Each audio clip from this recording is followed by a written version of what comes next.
So what's going on, guys? I wanted to do a quick video for you just to help you guys out how to get personal training clients in the gym. But before I do that, I just want to give you a quick background story on myself. I've been a trainer for 15 years and I have seen a lot. I'm not going to say I simply seen it all, but I damn near have seen it all. When it comes to trying to approach clients, a cold peak, from trying to set up, things at the front of the gym and the boss is on your back or whatever the case may be, and you really simply just don't know what to do. I laid out 10 tips to help you get clients in the gym. And I have seen a lot of it from whatever it is that you can think of. But number one, simply just walking up to people is probably the best way to go about this thing.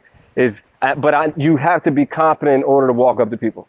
You can't just be dorky when you're walking up to people, because they need to know that you're confident in what it is that you're doing so that you can help them get to their goal. So you have to be confident, but I'm not going to spend much time on that one, because the number one that you should do is the number one that makes people that have the most anxiety, get nervous to walk up to people. So it's super stressful for people to do that. So I'm going to go into the next 9 that can help you if number 1 is, nerve-wracking for you or whatever the case may be. So number 2 is going to be checking people in at the front desk.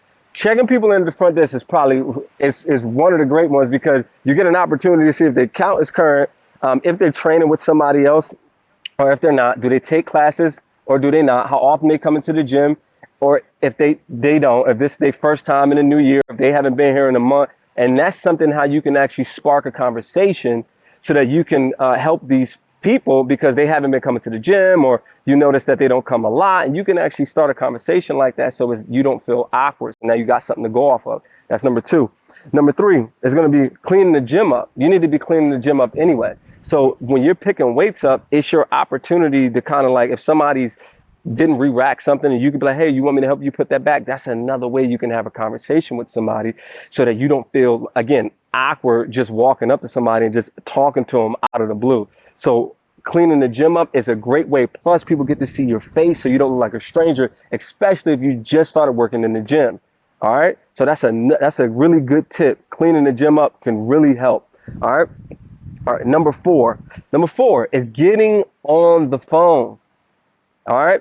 Sending a text message, making a phone call, sending a text message, or even sending an email. When you call people, especially if they just got a gym membership and you just want to kind of introduce them to the gym. Hey, listen, I don't know if you know your way around here, but my name is Mark, and I can help you out. I can show you this, that, and the third. And some people be very much open to it, and some people will tell you to off. And you know what I'm saying if you've already been in the gym. But there's some people that would be very open to it, like, yeah, you know what, that'd be great. And then you can give them some, whether it's a starter session or a free complimentary fitness session or a fitness evaluation, whatever it is that you call it in your gym, you can give them one of them and they'll be a little bit more open to it.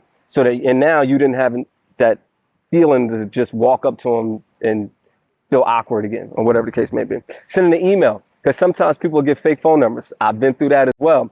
You can get a fake phone number, but they'll give you the accurate email, because when they make a payment, they want to know that the gym is not taking out more money than they need to. So you'll always generally get the right email. So you can email them. Hey, my name is Mark, yada, yada, yada. I'm calling you from ABC Gym.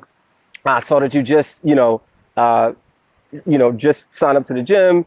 I would love to show you around. Well, however it is that your fitness manager has all of that set up. So whatever it is, whatever pitch you want to use to get them interested, you can use that. All right. Before we move on to the next one, birthday list is a big one. When somebody's birthday is coming up, you can give them a complimentary fitness evaluation, free training session, whatever you want to call it, around their birthday. And people are really open to getting free gifts on their birthday. So you can't go wrong with that when you get that, but you would have to get that probably from your fitness manager, and they would provide you with that, that information. All right. Number 5, samples, giving out samples, BCAAs, which is aminos, protein, creatine, whatever it is, team that you have in your gym, whatever it is that they offer. If the gym offers protein shakes, if you have like a juice bar or a shake bar or a bar, whatever it is, you can give out samples. And that's how you can actually start a conversation. And that's also how you can sell product too in the gym as well. But you can start a conversation by simply just giving out samples to people in the gym. So that's another way that you can speak to people without feeling awkward or you're shy or whatever the case may be. Giving out samples is a big one. It's an easy way to connect with people. Easy way to connect with people.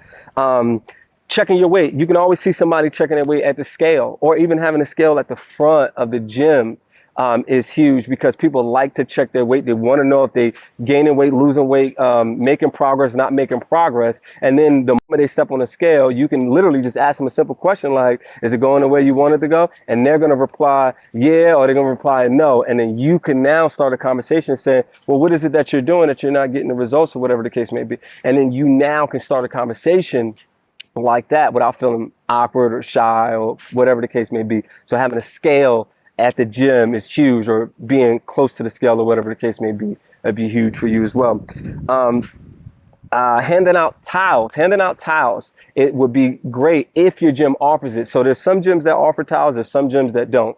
For example, if you go to a little bit more of a low budget gym, they don't offer towels. Or a gym that's a high-end gym like a Lifetime Fitness, they offer towel service. So giving somebody a towel, even when they're working out, if you see them sweating, they're generally open to taking it, because it's a very nice gesture, just to hand somebody a towel when they're literally working out, or the moment that they walk in the gym. That's another way that you can start a conversation with somebody. And they also, again, they get to see your face. You become familiar. You want to become like the mayor in the gym or the president or whatever the case may be, because when you just start working there, people generally don't want to work with the new guy, because they don't know if you know what you're doing, and they haven't seen you train with anybody yet. So they want to either hear you talk or see you train or teach a class or something first. So handing out a towel is a good way to break the ice. Introducing yourself on a tour. Generally, when people end up coming to the gym, they're going to get a tour around the gym. And if they end up signing up, they're probably going to get set with a complimentary fitness evaluation, free training session, yada, yada, yada, yada, yada. You get what I'm saying? So you want to either stop that person on the tour so that you can actually see, or speak to the person so that you maybe can help set them up with their complimentary free training session, fitness evaluation, whatever it is, you start a session, whatever it is you want to call it. You can be that person that can introduce them. That's another way to break the ice, because now you're getting introduced by somebody that's going to put you on a pedestal or give you credibility, which is that membership salesperson that can actually help you. That's going to help them close the sale, and then help you possibly get a sale, or just help that person know their way around the gym. So then that person is not lost as well. Okay. So number 9, I haven't been calling the numbers out, but it's all good. Number 9 is games. I know, where am I going with this one? So one of the gyms that I worked at was one of the ways that I would help when I was a fitness manager at Lifetime Fitness. One of the ways that I would help people I would buy these games, whether it's golf, and if they would if one of the members would make they would get a hole in one or whatever the case may be with the golf club and a ball, they would get a complimentary fitness free session, whatever. And I bought a cornhole, so that if the client, and it'd be like a fun activity type game, like people would be super interested in walking over. One time we had like a line of people just wanting to play the game, and it was a great way to break the ice. And you see that thing out so often, but here's the catch. Don't bring the games out every day. It gets boring to play the same game every day. So you want to set it for like, Fun Fridays or something like that, or Wacky Wednesdays. And then you always have something like that where every day when they walk in, you're not doing the same exact thing, because then there's no fun in that, right? Like if you're going on a date and every time y'all go to the movies, every week on the same time, it'd be cool at first, but then it'd get boring. You get what I'm saying? All right, here we go. And referrals is a big one. Referrals, getting referrals from the clients that you already have is huge, because now you don't really have to walk up to them, but you still got to do the work in order to get the clients, but you don't have to now walk up to the clients and feel awkward or feel, like shy or whatever the case may be, or however you feel on the inside in order to speak to those people. Getting referrals from your clients can really, really help that process out. But again, of all of these tips, I gave you 10 tips. My number 1 tip is number 1. Number 1 is simply walking up to people and talking to them, because you need to go help them. You became a personal trainer so you can help change and save lives. So sometimes you can't wait for them to come to you. I gave you 9 things where people come to you, but the one that's the most important is number 1, and that's you going to the people. You got to make your way out. You got to get outside of yourself and actually walk up to them and help them. Some people are going to play you out. Some people may even curse you out. Some people may tell you to get lost, but there's going to be a small group of people who are looking for their lives to be changed, and they're waiting for you to approach them. So stop waiting and approach them. I hope these tips helped you. Do me a favor. Hit the thumbs up, subscribe to this channel, hit the bell for more notification, and I hope this video reaches the right people so that it can help them become a better personal trainer in the gym, outside of the gym, online, whatever it takes. Till next time, peace.